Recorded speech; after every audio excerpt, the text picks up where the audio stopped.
Mga kabulol, for today's video ay nag-ayos tayo ng minivan, yung aming sasakyan. So lagyan ko ng mga electrical tape yung mga wire na walang electrical tape guys, kasi pinapasukan ng daga. So panoorin, ipakita ko sa inyo mga kabulol. So hindi ko na naipakita sa inyo kung paano ko siya binaklas. Tinanggal ang stereo, ayan, tinanggal ko. Tapos ito yung ating lalagyan ng electrical tape. Yan. Kasi yung ating sasakyan ay surplus.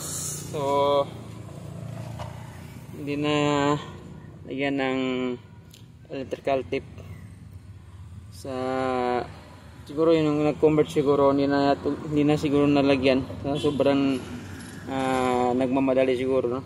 So walang mga electrical tape. So yung sa baba ay nalagyan ko na. Pero hindi ko na pinapakita. So yung hose, ang arc, yan. So lagyan natin ng electrical tape. Let's go guys, bulol pa rin. So tsaka hinahanap ko din yung ilaw nito, yung to, kasi hindi na nagailaw. So malamang fuse.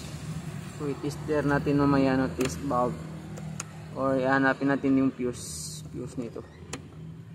Alright, kasi kahit hindi naka-on yung susi, automatic mag-ilaw na to yung whole light. Whole light bang tawag yun? Yeah, door. Yung, di ba sa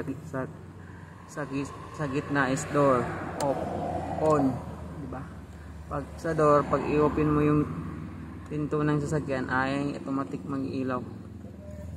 Pag hindi siya ma-off, pero kapag nakalagay siya sa door is automatic mag-ilaw yung kanyang ilaw pag i-open mo yung pinto ng sasakyan.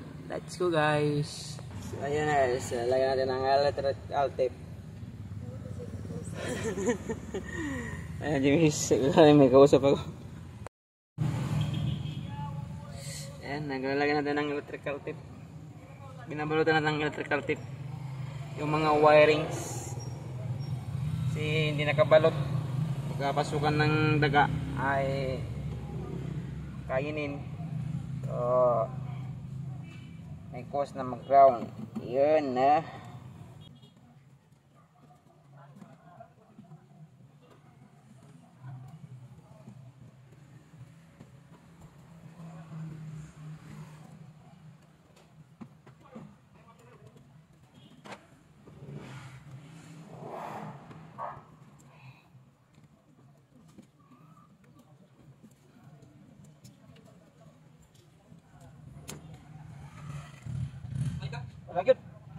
Lagi tanda ko.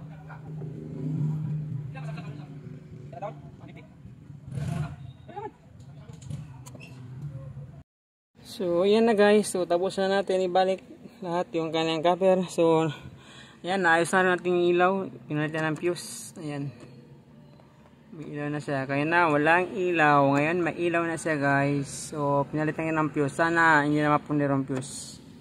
Ito yung nakalagay yung kanyang fuse. Yan, dyan. Ayan. Ayan, yung mga fuse na yan. Yun. Ayan, nalagyan natin din ng mga electrical tape yung wire na hindi nakabalot. So, hanggang nito lang yung video natin mga kabulol. Maraming salamat sa inyong panonood. Bye-bye.